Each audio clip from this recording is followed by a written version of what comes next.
Guys, welcome back to my channel. If you're new here, my name is Tanya, and today I'm going to do a reaction video for you. So today I'm going to react to From Down Under to Down South, who I've reacted to a few times before. I really like his channel. I really like his personality. He's really like down to earth and chill. And I came across this video that he uploaded 7 months ago, so it's not brand new, and it's called 13 Australian Inventions You Use Every Day, Wi-Fi, Black Box, and more. And I thought this would be a really cool one to do because you often hear about, you know, so many American inventions that we use every single day that are really important, you know, like the airplane, the internet, sunglasses, the light bulb, the assembly line, chocolate chip cookies. Like there's so many things that are invented in America that that we all use all over the world, and all this, but I don't actually know or really think about what are things that I use every single day that were invented in another country. So I'm excited to learn about all the things that I use every single day that were invented in Australia. You know, Australians can be a pretty ingenious bunch.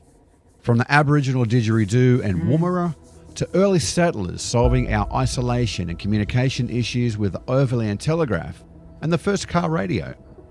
We have played our part with some game-changing inventions that you might be surprised to learn have come from the land down under. So the car radio came from Australia? Like the black box flight recorder. If the car radio came from Australia, that's got to be the greatest invention of all time, because you know how much I love to sing in the car. It's a device that has helped make commercial air travel the world's safest form of travel. It was invented by Australian scientist Dr. David Warren, who lost his own father to an aircraft tragedy in 1934 when the Miss Hobart crashed into the Bass Strait. The device itself is virtually indestructible and records the final moments of a crashed plane's last flight. While it is a box, it's not actually black. Its bright orange colour is called International Orange, making it easier to find in crash site rubble. I'm one of those dummies who just assumed that they were black because they're called black box. I don't, you know, I don't fly. I don't, you know, I don't travel a whole lot. I don't know a whole lot about travel. But that's really cool that this was invented in Australia. The black box has been the go-to to figure out so many mysteries of things. So this was an incredible invention. Box is now installed on every commercial plane around the world, but it was in Australia that they were first made compulsory for all commercial flights. Awesome. Australian doctor Mark Lidwell and physicist Edgar Booth developed the first artificial pacemaker in the 1920s. That was now, Ghost millions Whiskers. of people worldwide rely on pacemakers to keep their hearts beating properly every single day. Pacemaker. Artificial pacemakers send small electric charges into the heart to help it make... I had no idea the pacemaker was... None of these things, every single one of these things that he's going to list, I'm going to say I had no idea this was invented here. Because I don't know a single one of them. But wow, the pacemaker, what an amazing one. What an amazing one. ...maintain a regular beat. And since the late 1960s, these have been implanted inside the body. The first of these was developed in Sydney by Lidwell and Booth. Lidwell used the invention in 1928 to revive a stillborn baby. Small pulses of electricity were sent through a needle directly into the child's heart. After 10 minutes, the equipment was switched off, the heart continued to beat, and the infant made a full recovery. In 1939, Australian scientist Howard Florey purified penicillin from a special strain of mould. The team demonstrated penicillin's ability to fight bacterial infection in mice and later humans. The antibiotic was mass-produced and used to aid victims of World War II. Penicillin has been used around the world, saving many lives through the combating of infection by common bacteria. I'm confused about this one. It says the wide use of penicillin. But it doesn't say they invented penicillin. I was under the assumption, I guess, that penicillin was invented in America. And maybe it was, and maybe just the wide use of it, like he wrote, is what was made big in Australia. Let me know if I'm wrong. Like, was it actually invented in America, but the wide use of it was Australia, or was it actually all just invented in Australia? Because there's so many people who, that I watch who are not from America, and they'll learn about things that were invented in America, and they'll say, oh, I thought we invented that. So this is not like a me, America does everything sort of question or sort of thing. I'm just letting you know, that's not what I mean. Just that one specifically, I thought was invented in America. I don't know. It is still widely used in combating infections. Plastic banknotes were developed in a combined effort by the Reserve Bank of Australia and the CSIRO in the 1980s. The first plastic banknote to be put into circulation was the Australian $10 note, released in 1988 to celebrate the bicentenary.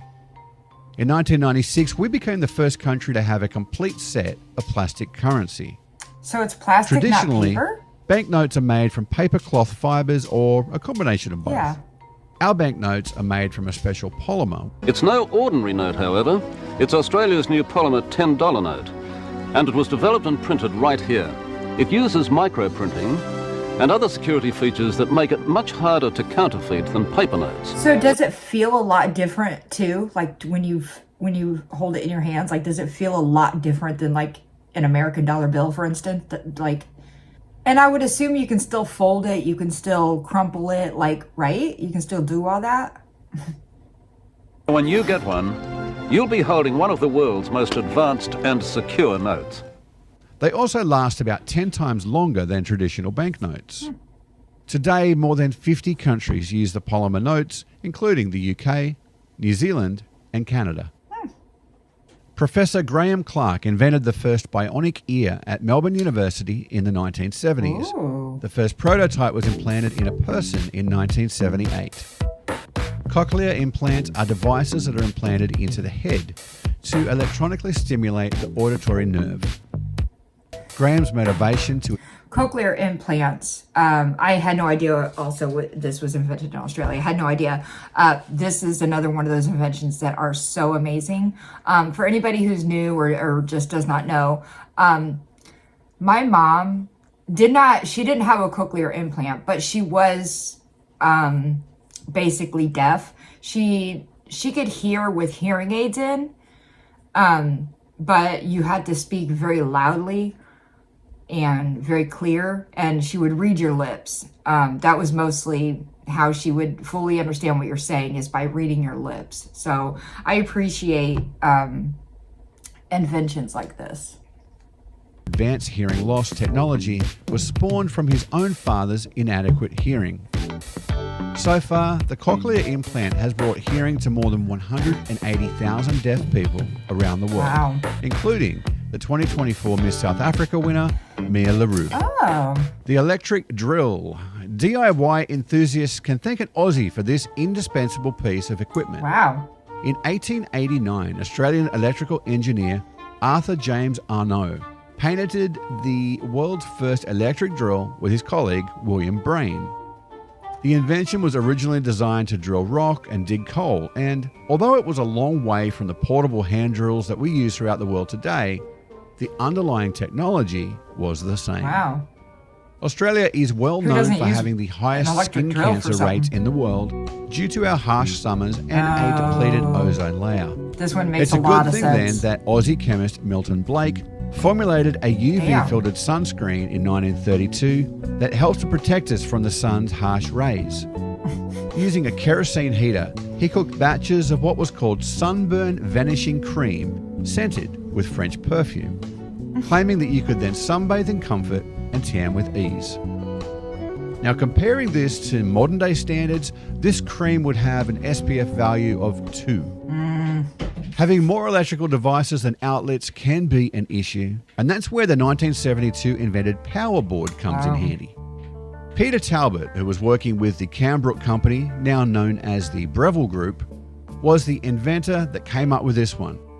Sadly for Cambrook, they were in such a rush to get the product to market that they failed to register the patent for it and never received any royalties for what is now a product used in practically every house around the world. Oopsie. In 1979, Australia's Channel 7 introduced live television broadcasting from racing cars, allowing viewers to watch the race from the driver's perspective. Whoa. It was first used at the 1979 Hardy Ferodo 1000 in Bathurst. What do you say, It's 79? advanced from 4th to 3rd, and Alan Bryson. Here is our camera view in the Peter Williamson car in the small litre class. This is what it feels like in the opening corner and the first run to Mountain Straight. This is what it feels like, folks, in the first lap with all this traffic coming over the top of the mountain. There's Peter Williamson. And race cam has become... Personally, I don't care where the camera's coming from. I don't want to watch a car race at all. But that's just me. I'm not a sports person. So this particular invention, I don't even care about. But that's pretty cool. adapted to other sporting events now as well, including snow skiing, basketball, and cricket. Oh, yeah, I've seen the Bill skiing ones. Lexon, an Australian yachtsman and marine architect, invented the winged keel, a nearly horizontal foil or wing at the base of a sailing boat keel. Oh. They're typically I don't think found about now boats. on high-performance sailing boats, but the winged keel made its debut in the 1983 America's Cup, on which Australia too became the first team in 132 years to beat the Americans. Wow. Leading the Australian Prime Minister Bob Hawke at the time to have this to say. I tell you what, any boss who sacks anyone for not turning up to die is a bum. In 1992, John O'Sullivan and the CSIRO developed Wi-Fi technology used by more than 1 billion people today around the world. This The is core probably parts one of the biggest technology inventions came all out of time. research in the mid-1970s in the field of radio astronomy, when John and his colleagues were originally looking for faint echoes of black holes. As a result of this work, the CSIRO has held key patents for Wi-Fi technology since the mid-1990s, bringing the organisation over $450 million in royalties to this date. Ever They were wondered looking how for they black can clear holes? the water off playing fields so quickly and get on with the show after a rain delay? We have Australia's Gordon Withnell to Super thank for the sopper? invention of the super sopper. At the age of 80 What years is old, this? and after his golf ball landed in a puddle of water while he was playing a round of golf in Sydney, he recognised the need for some means to collect surplus water from the grass at sport fields to allow the sports to continue more quickly and effectively after a shower of rain. His invention initially attached sponges to the rotating drum of a manual lawn roller, with perforations in the metal drum allowing the water to be collected inside an internal tank. The invention was first featured on I the didn't even know Australian this was a TV show thing. The Inventors in 1974, but it did not win the program. The dual flush toilet. Now, I had someone mention this to me the other day here in the US, and she was so impressed with these toilets in Australia that she had them put into her own house. Developed by staff at Australia's Caroma company in 1980, the dual flush toilet is a water saver designed to use different amounts of water to dispose of different types of waste. And it's now used in other countries as well, such as Singapore, Sweden, and Israel. Oh, okay. So it's not just in Australia. Yeah, this is not a thing here in America. We just flush it with the one flusher. The dual flush toilet differs from siphon flush toilets in that it relies on gravity to remove waste from the toilet. The lack of siphoning also means that the toilet requires less water to operate. So due to this, the water line is considerably lower than in a siphon flush toilet. This also explains why American toilets have so much water in the bowl compared to what we have back home. In this video, we've explored just a few of the many Australian innovations that have had a profound impact on the world. Inventions that have improved our lives in countless ways and shown that there is a lot more to Australia than just sandy beaches and cute marsupials. Oh, that was a great video. Thank you, Ozzy Mike. You definitely taught me some stuff. I had no idea that any of those things were invented in Australia. The Wi-Fi, I'm actually shocked about that one. I'll be honest, I'm shocked that Wi-Fi was invented in Australia. And the one that doesn't shock me is the sunscreen. I totally understand that one 100%. But yeah, that was really cool. I love learning all these little things about Australia, learning about, you know, what inventions came from Australia, Australia slang, Australia phrases. Like, I just love learning as much as I can about it. You guys are so cool. Your country is so cool. I love it. I'm gonna say that out of because I don't know all of Australia's inventions, just based on this video alone, my favorite Australia invention is Wi-Fi. Let me know in the comments below what your favorite Australian invention is, and let me know in the comments what your favorite American invention is. I'm very curious to know. I just want to see. I just want to read the comments and see. But anyway, that's going to do it for today's video. I hope you guys enjoyed it. If you did, please give it a like. Subscribe if you haven't done that yet, and I'll see you next time.